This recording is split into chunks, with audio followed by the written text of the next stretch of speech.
미국에서 물가 급등에 따라 천정부지로 치솟은 생활비를 충당하기 위해 부업 붐이 일고 있습니다. 미국의 연방준비제도 안에서 11월과 12월 인상폭을 놓고 의견이 반분돼 있는 것으로 보도됐습니다. IRS가 물가 급등을 반영해 2023년 1월부터 적용되는 은퇴 저축들의 연간 불입 한도를 대폭 올린다고 발표했습니다. 11월 8일 실시되는 미국의 2022 중간 선거 전에 불경기 우려에도 4년 전보다 2배나 되는 돈잔치를 벌이고 있습니다. 내림세를 이어가던 미국의 출산율이 코로나19 팬데믹 기간 동안 반등세를 보였다는 연구 결과가 나왔습니다. 여러분 안녕하십니까? 10월 21일 금요일 워싱턴 뉴스 투데이입니다. 미국에서 물가 급등에 따라 천정부지로 치솟은 생활비를 충당하기 위해 부업 붐이 일고 있습니다. 전공 분야를 가르치는 튜터에서 애완동물 돌보기, 안 쓰는 물건 사고 팔기, 자동차나 운동시설, 시간당 빌려주기 등 매우 다양하게 부업이 확산되고 있습니다. 박경아 앵커가 전해드립니다. 미국에서 고물가, 고금리로 생활비 충당이 어려워진 삼중고에 자신들이 갖고 있는 시설이나 능력, 기술 등을 활용해 한 푼이라도 벌려는 부업 붐을 일으키고 있습니다. 미국에서는 임금 상승이 물가 급등을 따라가지 못해 천정부지로 치솟은 생활비에 보태기 위해 부업 전선에 나서는 붐이 일고 있다고 CBS 뉴스가 보도했습니다. 가르칠 능력이 있는 사람들은 튜터 부업에 적극 나서고 있습니다. 초, 중고등학생들의 수업을 보충해주기 위해선 교사 출신들이 대거 나서고 있고 이민자들을 대상으로 하는 영어 교습도 대폭 확대되고 있습니다. 성인들과 시니어들을 위한 스마트폰이나 컴퓨터 다루기도 인기를 끌고 있습니다. 위스뎀이라는 튜터 앱이 큰 인기를 끌고 있는데 튜터들이 주로 고등학생과 대학생 교습 희망자로 과목별로 시간당 $30 내지 $100씩 부과하고 100% 전액을 튜터 선생들이 갖고 가고 있습니다. 로버닷컴이라는 덕 러버스 관련 사이트를 통해 강아지 산책이나 돌보기 등 애완동물들을 베이비시트 해주고 돈을 벌고 있습니다. 로버닷컴 등 애완동물 돌보기 사이트를 통해 펫시트를 할 경우 부과되는 비용의 75%를 갖고 가고 있으며 평균 한 달에 $1,000의 수입을 올리고 있는 것으로 나타났습니다. 스레드업에서는 온라인 중고 물품 가게처럼 중고 의류들을 주로 사고 팔고 있습니다. 스레드업에서는 주로 여성들과 어린이들, 청소년들의 중고 의류와 가방, 신발 등을 사고 팔고 있습니다. 운전 서비스 부업도 인기를 끌고 있습니다. 카벌타이즈와 레피파이라는 두 곳을 중심으로 운전 서비스 부업이 활발하게 이루어지고 있습니다. 이들 웹사이트나 앱을 이용하면 운전 서비스를 소개받는 수요자에게 제공해 돈을 벌고 있는데 평균 한 달에 $250에서 $1,300를 벌고 있는 것으로 나타났습니다. 스윙플라이라는 웹사이트나 앱을 이용하면 본인이 소유하고 있는 테니스 코트나 수영장 등 운동시설들을 시간당으로 임대해주고 부업으로 돈을 벌 수 있습니다. 운동시설 시간당 임대로 이용자들로부터 1시간에 평균 $30 내지 $100씩 받아 일부 수수료를 내고 85%를 갖고 가고 있습니다. 미국의 연방준비제도 안에서 11월 0.75포인트의 기준금리 인상에 공감하고 있지만 12월 인상폭을 놓고는 의견이 반분돼 있는 것으로 보도됐습니다. 월스트리트저널은 연준이 11월 2일 회의에서 4연속으로 0.75포인트를 인상할 채비를 하고 있는 반면 12월에는 5연속 0.75와 0.5포인트 인상이냐를 두고 논란을 빚고 있다고 보도했습니다. 한면택 기자입니다. 물가 잡기를 위한 연속 0.75포인트 인상이냐 아니면 극심한 불경기를 피하기 위한 속도 조절이냐를 놓고 미국 중앙은행 연방준비제도가 매파와 비둘기파 간의 입장이 엇갈리고 있는 것으로 보입니다. 월스트리트저널은 연준이 11월 초 회의에서는 공감대가 형성된 4연속 0.75포인트 금리 인상을 단행할 태세를 갖추고 있다고 보도했습니다. 이에 비해 12월 인상폭을 놓고서는 연준 내 의견이 엇갈리고 있다고 전했습니다.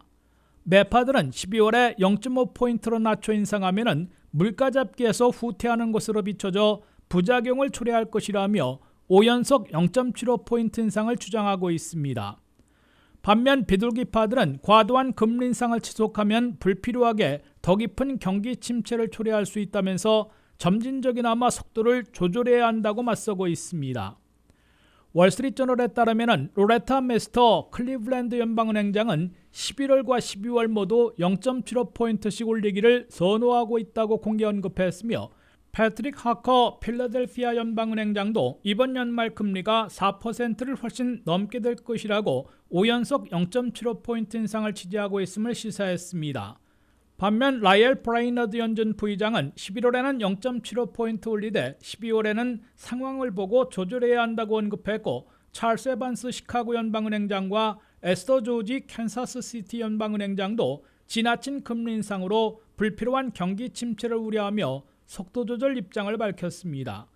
열세를 쥐고 있는 제롬 파월 연준 의장은 11월 2일 회의에서 4연속 0.75포인트 금리 인상을 결정한 후에 12월 14일 회의 전까지 나오는 물가 진정세와 고용 지표를 보고 12월 금리 인상 폭을 선택하도록 유도할 것으로 월스트리트저널은 내다봤습니다.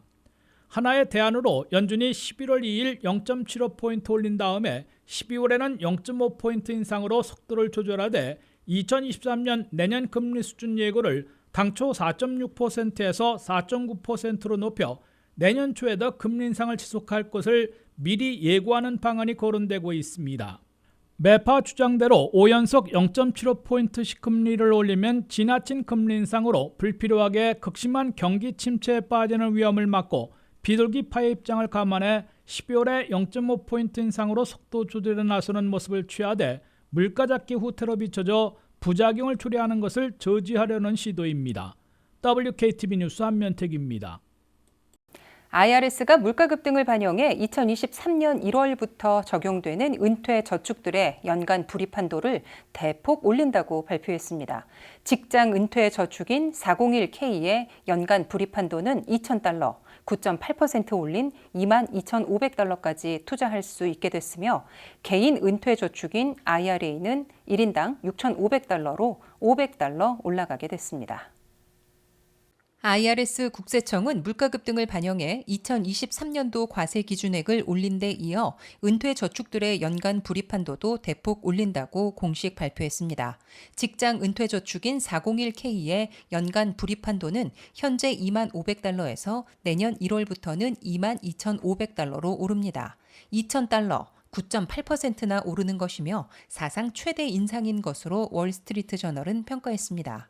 50세 이상에게 더 많이 불입할 수 있는 이른바 캐치업 불입 한도는 $6,500에서 $7,500로 $1,000 오르게 됐습니다. 401K와 비슷한 403B, 모든 457 프로그램도 함께 적용됩니다. 개인 은퇴 저축들인 전통 IRA, 로스 IRA의 연간 불입 한도도 내년에는 인상됩니다. IRS의 연간 불입 한도는 1인당 현재 $6,000에서 내년에는 $6,500로 인상됩니다. 50세 이상에게 더 많이 불입할 수 있는 한도는 $7,000에서 $7,500로 오르게 됩니다. 미국에서는 현재 직장에 다니는 종업원 1,460만 명이 9만여 명의 고용주들의 공동 불입으로 401K에 저축하고 있으며 1조 1,000억 달러의 은퇴 자금을 쌓고 있는 것으로 계산되고 있습니다. 401K 가입자들은 평균으로 12만 9천 달러를 저축하고 있는 것으로 나타났습니다. 직장에 다니지 않는 미국인 5천만 명 이상은 전통 IRA나 로스 IRA로 개인 은퇴 저축을 이용하고 있습니다. IRA 개인 은퇴 저축을 이용하는 미국인들은 평균 15만 7천 달러의 은퇴 저축 밸런스를 갖고 있는 것으로 나타났습니다. IRS는 미국의 물가가 40년 만에 최고치인 8%대로 치솟고 고공행진을 계속하자 납세계층의 과세 기준액에 이어 은퇴저축의 불입 한도를 상향 조정한 것으로 해석됩니다. 11월 8일 실시되는 미국의 2022 중간선거 전에 80억 달러나 쏟아붓고 있어 불경기의 우려에도 4년 전보다 2배나 되는 돈잔치, 돈선거를 펼치고 있습니다. 연방 상원 다수당을 판가름할 격전지들인 조지아, 펜실베니아, 네바다, 위스콘신주를 중심으로 엄청난 캠페인 광고비 등이 지출되고 있습니다. 보도에 한면택 기자입니다. 캠페인 광고비가 줄을 이루는 미국의 돈선거, 돈잔치가 갈수록 심해지고 있습니다. 파이널 2주 캠페인에 돌입한 2022년 중간선거 전에는 민주공화 양당과 후보들, 외부 단체들이 이미 75억 달러나 쏟아부었으며 80억 달러를 쉽게 넘길 것으로 예상되고 있습니다. 이번 중간선거에 80억 달러를 쏟아부을 경우 2018년 중간선거 때의 40억 달러를 4년 만에 2배로 불어나게 됩니다. 대선과 총선을 함께 실시했던 2020년 선거에는 90억 달러를 쏟아놓은 바 있습니다. 이번 중간선거전에서는 9월 5일 노동절 이후부터 엄청난 물량의 캠페인 광고들을 쏟아내며 현재까지 75억 달러나 지출한 것으로 월스트리트저널이 보도했습니다.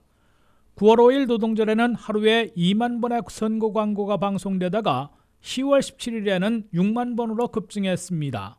50대 50으로 반분돼 있고 이번에 35석을 결정해 양당 모두 다수당 차지 가능성이 있는 연방 상원 선거전에서 격전이 벌어지고 있는 조지아, 펜실베니아, 네바다, 위스콘신 등에 가장 많은 선거비를 쏟아붓고 있습니다. 조지아주를 대표하는 연방 상원의원 선거에서 민주당 현역인 라파엘 워낙 상원의원은 현재까지 4,161만 달러를 썼고 공화당의 허슬 워커 후보는 약간 많은 4,189만 달러를 지출했습니다. 공화당 패트미 상원의원의 은퇴로 공석이 되는 펜실베니아주 연방 상원의원 선거전에선 민주당 후보가 3,945만 달러, 공화당 후보는 3,302만 달러를 쏟아부었습니다. 민주당이 수성에 나선 네바다 연방 상원의원 선거에선 민주당 현역 의원이 3,016만 달러를, 공화당 도전자가 그보다 많은 3,267만 달러를 투입했습니다.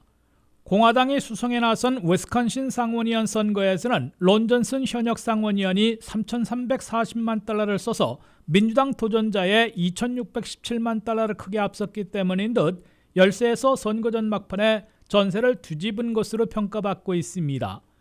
민주당이 현역인 조지아와 네바다를 수성하고 공화당이 펜실베니아, 위스콘신을 지킨다면 내년 118대 의회에서도 연방 상원은 50대 50에다가 카말라 해리스 부통령의 캐스팅 보트로 민주당이 상원 다수당을 가까스로 유지하게 됩니다. WKTV 뉴스 한면택입니다. 일론 머스크 테슬라 최고 경영자는 저출산 문제를 인류 최대 위협으로 꼽은 적이 있습니다. 문명의 존망이 출산율에 걸렸을 정도로 저출산 문제는 선진국을 중심으로 전 세계가 직면한 심각한 문제이기도 한데요. 그런데 최근 하강 국면을 이어가던 미국의 출산율이 코로나19 팬데믹 기간 동안 반등세를 보였다는 연구 결과가 나와 흥미를 끌고 있습니다. 전 세계적으로 급격히 감소하고 있는 출산율은 문명에 큰 위협이 되고 있습니다. 미국을 포함한 해당 국가들이 저출산 대책을 마련하기 위해 부심하고 있지만 뚜렷한 해법을 찾는 것이 쉽지 않아 골머리를 앓고 있습니다. 그런데 2년 넘게 이어진 코로나19 팬데믹 사태로 방역 차원에서 이루어진 재택근무제가 널리 확산되면서 의도와는 다르게 재택근무제가 저출산 추세를 꺾는 데 기여했다는 연구 결과가 나와 이목이 쏠리고 있습니다. CNN이 보도한 미 경제학자들 모임인 전미경제연구소 엔버가 최근 펴낸 보고서에 따르면 재택근무제와 봉쇄령 등 코로나 방역 차원에서 강제적으로 시행된 조치들의 영향으로 미국의 지난해 기준 출산율이 코로나 사태가 터지기 전과 비교해 6.2% 증가한 것으로 나타났습니다. 지난 2007년 미국의 출산율은 2.1명에서 2020년 1.6명 수준으로 떨어졌지만 지난해 들어 반등해 코로나 사태 이전 대비 4만 6천 명의 신생아가 순 증가한 걸로 집계됐습니다. 보고서는 미국의 출산율이 지난 2007년 이후 이처럼 반등한 것은 처음 있는 일이라면서 이는 경기 침체기에는 출산율이 감소한다는 경제학계의 오랜 상식과 배치되는 결과라고 분석했습니다. 이번 연구에 참여한 보건경제학자 한네스 슈반트 노스웨스턴대 교수는 미국 경제가 침체된 상황에서 경제학자들의 예상과 다르게 출산율이 오히려 올랐다는 것은 매우 놀라운 일이라고 밝혔습니다. 특히 보고서는 지난해의 출산율 반등은 처음 출산하는 여성과 25세 이하 여성들 사이에서 가장 두드러지게 나타났으며 그 다음으로 30에서 34세 여성과 대학 졸업 학력을 가진 25세에서 44세 여성에게서 출산율이 높은 것으로 나타났다고 밝혔습니다. 이는 코로나 사태 여파로 서둘러 가정을 꾸리는 사람들이 크게 증가했음을 시사하는 대목이라고 보고서는 분석했습니다. 이 같은 출산율 반등 배경에 대해서는 코로나 시기 재택근무제의 확산으로 일자리 유지가 충분히 가능해졌고 실직했더라도 역대급 실업수당이 지원되면서 출산 계획을 앞당기거나 출산 결심을 하게 된 사례가 크게 늘어난 것으로 보인다고 풀이했습니다. 슈반트 교수는 자녀를 갖기 위해선 돈이 필요하지만 더 중요한 것은 시간이라며 가임기에 젊고 전문적이고 숙련된 여성에게 시간은 아마도 그들이 가진 가장 희소한 자원일 것이라고 설명했습니다. 반면 코로나 시기 유럽에서는 24개국 중 13개국에서 출산율이 하락해 유럽 전체 평균 14%가 떨어진 것으로 나타나 미국과 대조를 보였습니다. 이상으로 WKTV 뉴스투데이를 모두 마칩니다. 시청해주신 여러분 고맙습니다.